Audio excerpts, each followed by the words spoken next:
Hello everyone, Warangel here, and welcome back to the Cabal Let's Play.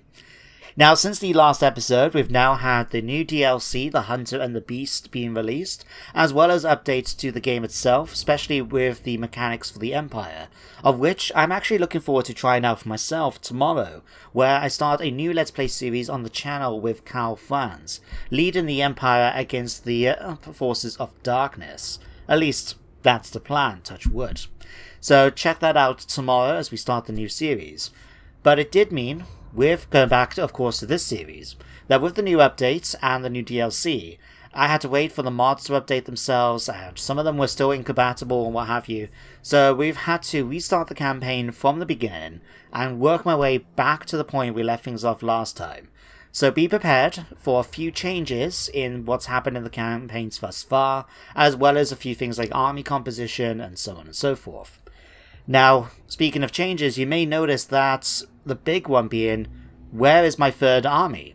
We've got Egrimm, we've got Lelouch Haggoroth, our follower of Khorne, so where's Vorpor Agraffax, our lord of Nurgle? Well, he has actually gone off on another mission, over here to the Moonshard. Now, he's been sailing around a bit of the nearby sea, going after a couple of the mystical sites and the bloated corpses that pop up. So he's managed to come back onto land, he's burned down the Moonshard, and he's going to be going in a different direction from Egrimm and Haggoroth. And he's not going alone. You may notice up here, we've got a new character, one that technically, I suppose you could say, created myself. We've got Azazel, the Gifter of Pain. Now, he is a character I actually created years and years ago to be a Sorcerer Lord of Slaanesh. Because back when I was a kid, I think I talked about it in some of my other videos, but I was quite interested in Warhammer and Warhammer 40k, but where I live, in the countryside and that, there wasn't really anyone who played them, so no one collected the models to my knowledge, no one actually played them, and no one really knew what they were exactly. So what I used to do instead of collecting the models was buy the books and actually spend my time making army lists. So I remember Azazel was one of my leaders when it came to a Slaanesh Chaos army. Now, he's got a bit of a backstory to him that I will go through in doing one of the end turn phases. And he's not exactly how I would have envisioned him because of the models in the game, as well as the fact that when I created him, he was actually a Sorcerer Lord that used the lore of Slaanesh, which you can't get in this game. So what I've gone with, based on the advice of people in the comments of previous episodes, is he is actually a follower, well, he uses the Law of Shadows, because it's the closest thing we can basically get to Slaanesh in this game. So, he at the moment is currently finishing off building up a few new additions to the army. So we've got things like a War Hydra that we've managed to get from the top tier cult of Slaanesh, as well as a couple of extra units. So we're just waiting for his army to finish off, and then he'll be continuing on his journey with Agraffax, as they make their way down south towards Lustria. I thought, being, a very thick jungle setting with lots of flora and fauna, will be a perfect place for a follower of Nurgle to make his way down towards. Plus it gives us an opportunity to check out the Might of Chaos against the Lizardmen, against Marcus Wolfheart, against Skaven, and, down there with Clan Pestilence, and we'll be able to encounter quite a few other factions like the Vampire Coast and things like that. So these two will be making their way down south, whereas Egrimm and Haggoroth are going to continue with their plan from before. They're going to be making their way down the coastline here, taking a bit of a diversion, here, because Haggoroth's going to go and try and get the Sword of Cain. Whereas Egrimm is going to continue down to Lothan in order to get the Book of Arcane Knowledge. That's going to give me access to a Lord of Change character.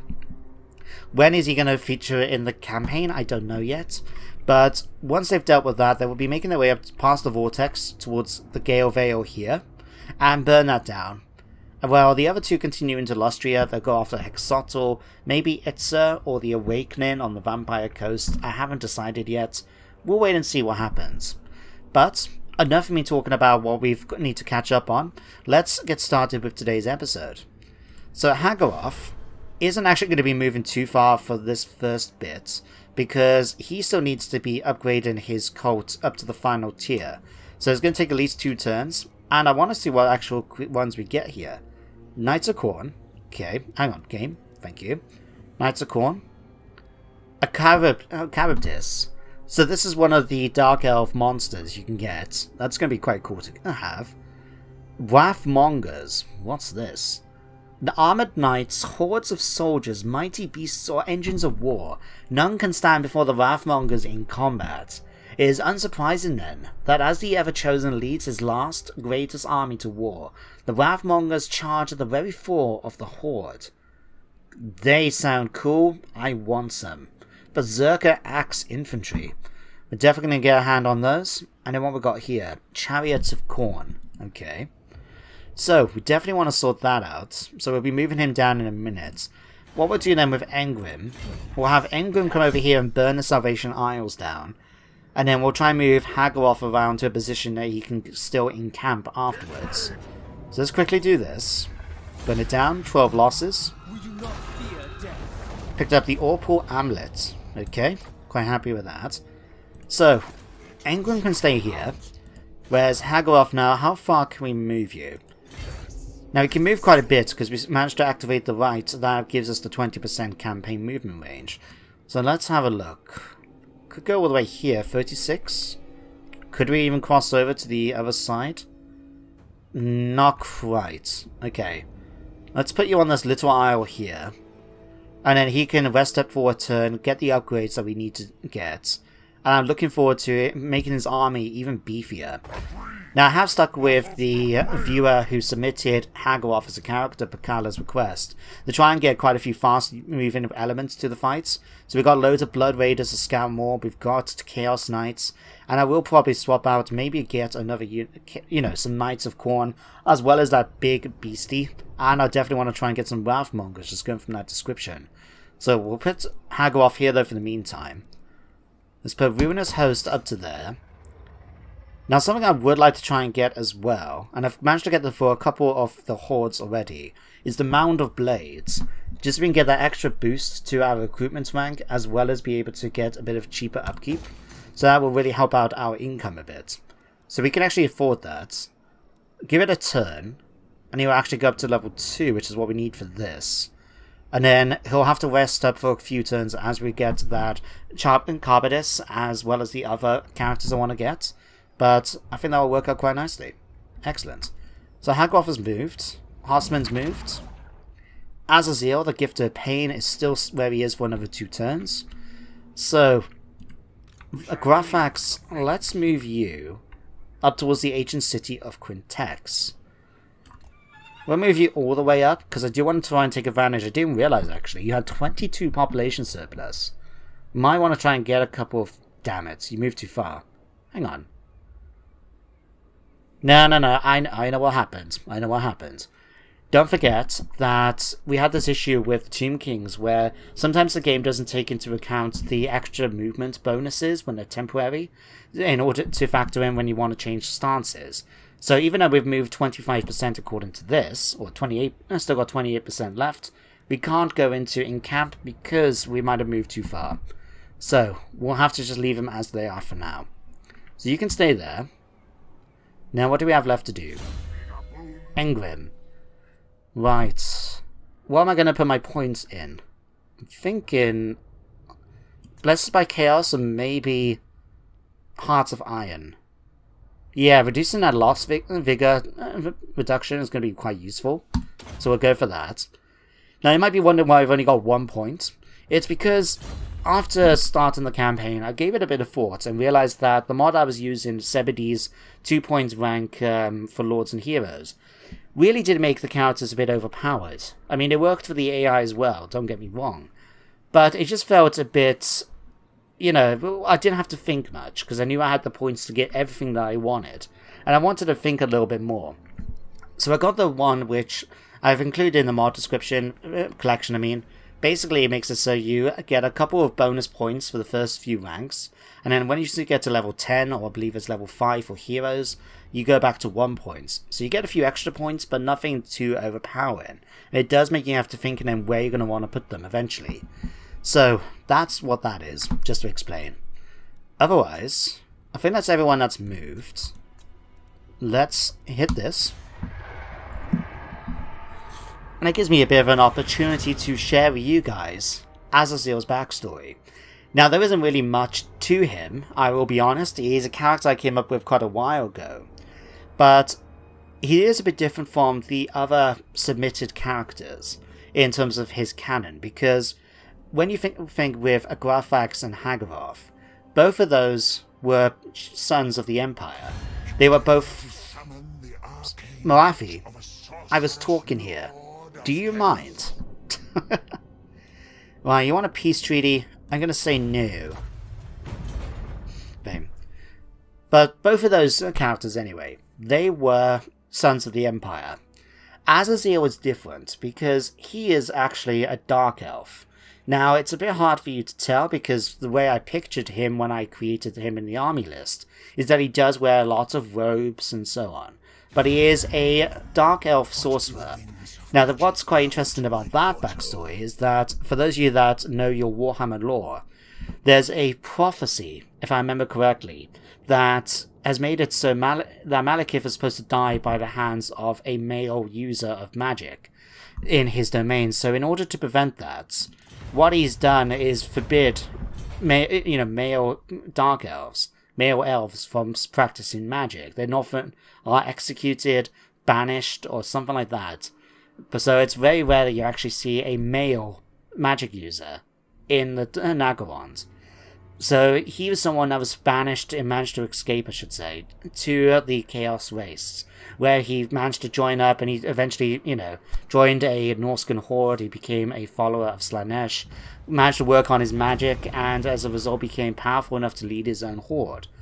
Now, as to how he ended up tying in with Egrimm and helping him in his quest for arcane knowledge, I haven't quite decided yet. Might come back to it in a later episode when I've given it a bit of thought. But that's who Azazel is as a character for now.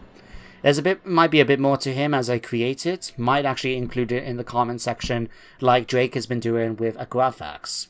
Haven't decided yet. We'll have to wait and see. But for now, let's go back to Hagaroth, who can now upgrade this. I'm going to actually have them continuing to move along the way here. So let's have you bypass the High Veil. Like so. We'll put him then back into camp stance. Upgrade this. We actually got a point spare as well. In that case, let's upgrade this as well to the Reliquary of Chaos, so we'll get our hands on some more Skull Reapers. Now, you may notice in his army he's already got 2. It's because I decided to recruit them with Egrimm to give him a bit of a hard-hitting element, because he was, still fairly new, to the Horde business at the time. Hence why they're so early on along here. But yeah, for Egrimm recruited them, put them into his army, and we've just left them there. We're not going with any, we'll go with Chaos Undivided or a themed one for each army, but you get those as a result of going up to the top tier and getting those bonuses to recruitment, so I thought, why not, Okay, High Veil, say goodbye. Burn it down. Nice bit of favour from that. Picked up the Forbidden Rod. Okay. Alright, back to Vorpal. Now, we do have the Servants to Chaos actually coming with us, because a number of the different factions have been involved in rituals. So, we'll wait and see how they get on. Who's leading this? Malekith himself. Now, in this playthrough, Agravax and Malekith haven't had their fight yet, so this could be an interesting meeting of magics, you could say. But for now, I'm going to put him in this. We're going to spend the opportunity to get some population surplus spent. We did this one already for that. Let's go Giants Camp. Can we upgrade anything else? Not yet. Okay, that's fine. That's fine. Got the Demonic Forge as well, so we'll be able to get Hell Cannons eventually. So you can stay here. Let the Servants to Chaos deal with the ancient city. And if Malekith defeats them, he'll be weakened then when we send Vorpal in to finish them off. There we go. Oh no, actually. Thanks, like I said, we had to restart the campaign. And so while I've tried to remain true to the characters that are already recruited, such as Agravax and Hagaroth, there have been a little bit of change, just so people like Drake, who submitted the characters, know what's happened. So what I'll do is let me just quickly introduce you guys a bit better. So Vortex here, he is still a Chaos Sorcerer Lord of Metal, but instead of being the, Diabolic Splendor, the one that gave +5 melee attack. He is now instead knowledgeable. So that was, I thought, the better choice in terms of what was available at the time. And as you can see, there's some nice bonuses to both all my armies as a result of Power Reserve that wins in Magic, and reduces his miscast base chance. I've also tried to go a little bit more thematic with his weapons. So we do have a Filth Mace, for example. I thought that was a good choice for a follower of Nurgle. Although I may change this out. Let's go, instead of Dragonbane, let's go for physical resistance. Make him a tougher when it comes to fighting, you know? And in fact, let's go Forbidden Rods. Causes damage to himself, that's okay. I'm going to go with that, actually, instead of the Power Stone. There we go. Now, joining Vorpal this time, we've got Hulbas, a Chaos Wizard that uses Death Magic. He happened to be one of the better ones to have, so he's now joined him. If we go to Egrimm, instead of Acold, a Sorcerer of Death, we've now got the Khazor Bloodwencher. Now, this was the guy that started the campaign with us instead of Acold, but I like the fact that he was using Shadows. I thought it was a nice change of pace, so we kept him around. If we go to Haggoroth, he's now got Haggoroth Tombheimer, a Sorcerer of Fire. I thought that'd be a nice thematic touch for a Khorne-themed army. Now, he's not there necessarily at Haggoroth's request, it's more to do with keeping an eye on him when he's joining this venture, shall we say, into the old and new worlds. Well, new world I should say, because we're on the Vortex map. That makes more sense. So you've done that, and then Azazel, finally, has got Golgast Voidspawn, a exalted hero as a nice counterpoint to his character that I always pictured not being as much of a melee fighter, but focusing more on magic. So we've got a nice little counterpoint, although he does look like a bit of a follower of Nurgle with that green helmet, doesn't he? No matter. Anyway, let's take this. And Egrimm, what we're going to give you now? We give you the Vigor boosts. Horstmann Apprentice. Yeah, let's finish that off for you for now. Hit enter.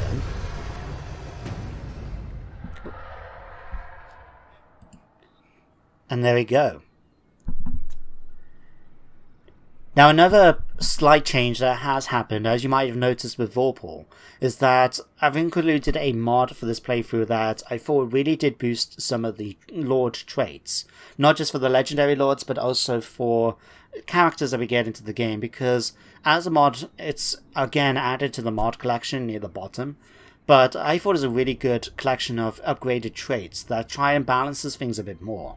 Because when you consider some of the bonuses that people get for, you know, as a skill to start things off, some of them are really good, like that Diabolic Splendor that gives you +5 melee attack to all the units in the army. And then you got some that might just give like +2 armor and stuff, and it's just like, that doesn't really balance out at all, does it? Or there might be one that just affects the Lord and that's it.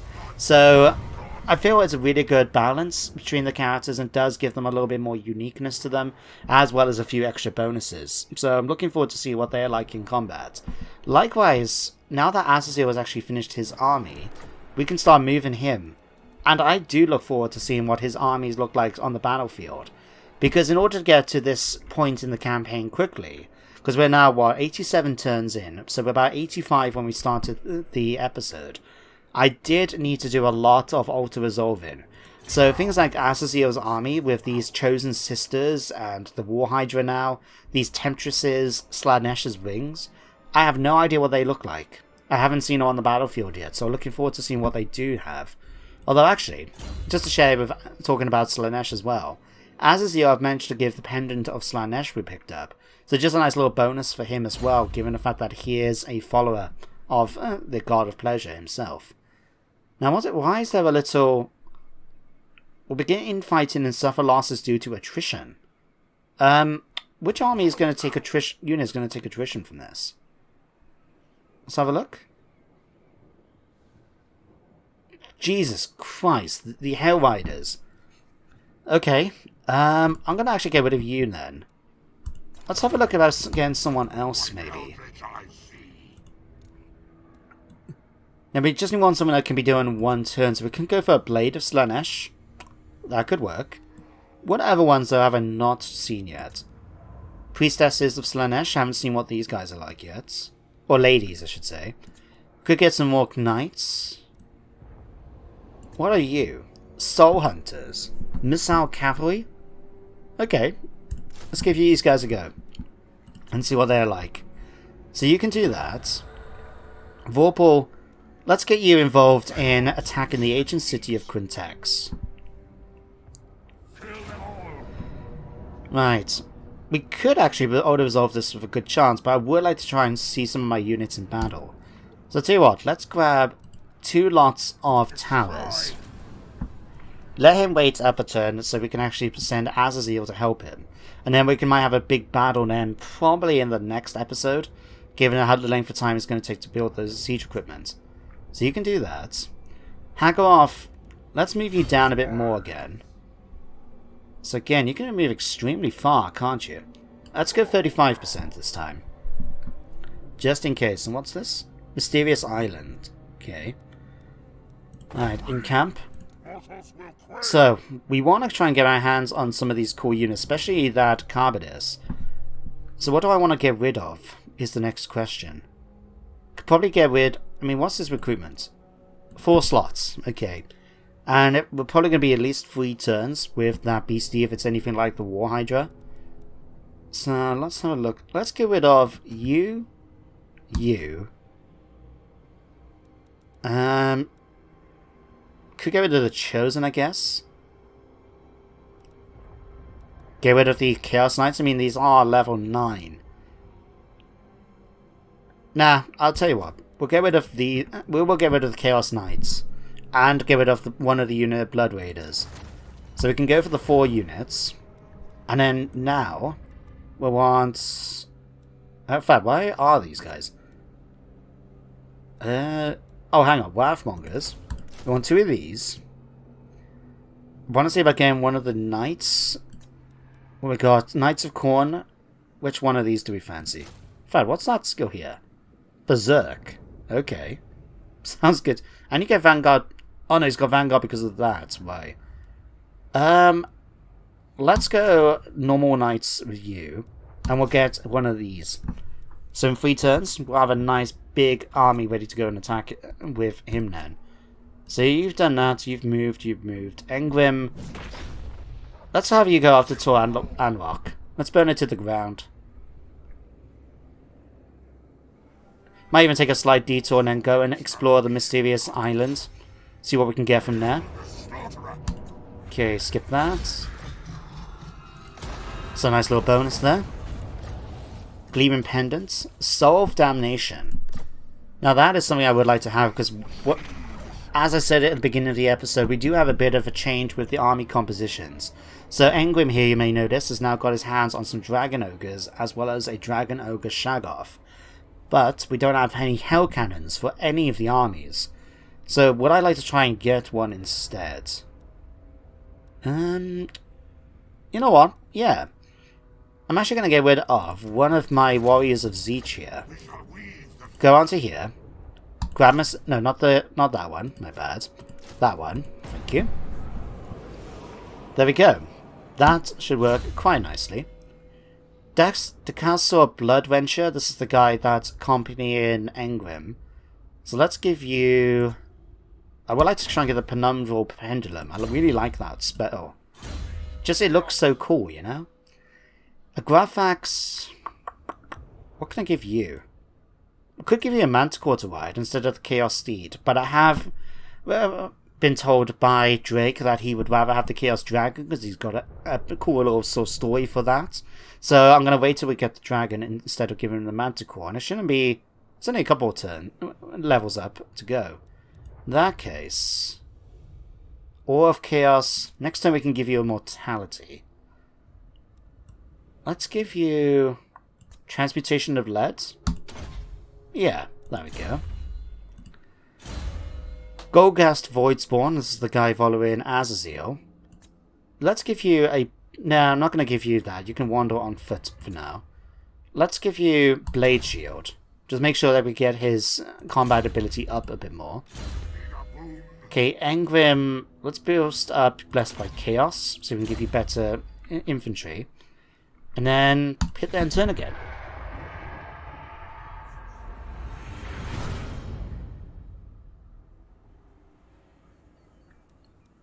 Now, as you've probably noticed, as we've been making our way down, at the moment, fights have turned out to be surprisingly easy. Right? In fact, it's one main reason why I've decided to split up the hordes the way I've done. So, in fact, you know what? I'm going to end the episode here, I think. I'll stop what I was talking about. But I'll come back to it in the next episode, so we can actually fight this battle and still keep to my time limit somewhat. So, next time, we'll be starting this fight against Malekith and the garrison, seeing how we do against them. Balance bar is in my favour. Let's just see if the game will actually keep that up as well. But for now, thank you very much for watching today's episode. I do hope you all enjoyed, and I hope you do join me in the future for more Warhammer. But until then, everyone, take care, and goodbye for now.